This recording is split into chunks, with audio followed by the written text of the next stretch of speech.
ભારતીય satellite GSAT-N2ને launch કરી દેવામાં આવી છે, પરંતુ આનો લોન્ચ એલન મસ્કની સ્પેસ એક્સ કંપનીએ કર્યો છે.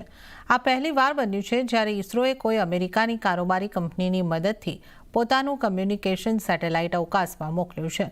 આ સેટેલાઇટને ફ્લોરિડાના કેનાવેરલ સ્પેસ ફોર્સ સ્ટેશનથી લોન્ચ કરવામાં આવ્યું છે. 4700 કિલો વજનના GSAT-N2 કમ્યુનિકેશન સેટેલાઇટને ફાલ્કન 9 રોકેટથી લોન્ચ કરવામાં આવ્યું છે. આ સેટેલાઇટને 14 વર્ષના મિશન માટે તૈયાર કરવામાં આવ્યું છે. GSAT-N2 high speed broadband internet connectivity અને ડિજિટલ વિડિયો ઓડિયો ટ્રાન્સમિશન કરાવશે. આ સાથે જ આના દ્વારા ફ્લાઇટ દરમિયાન ઇન્ટરનેટની સુવિધા પણ મળી શકશે.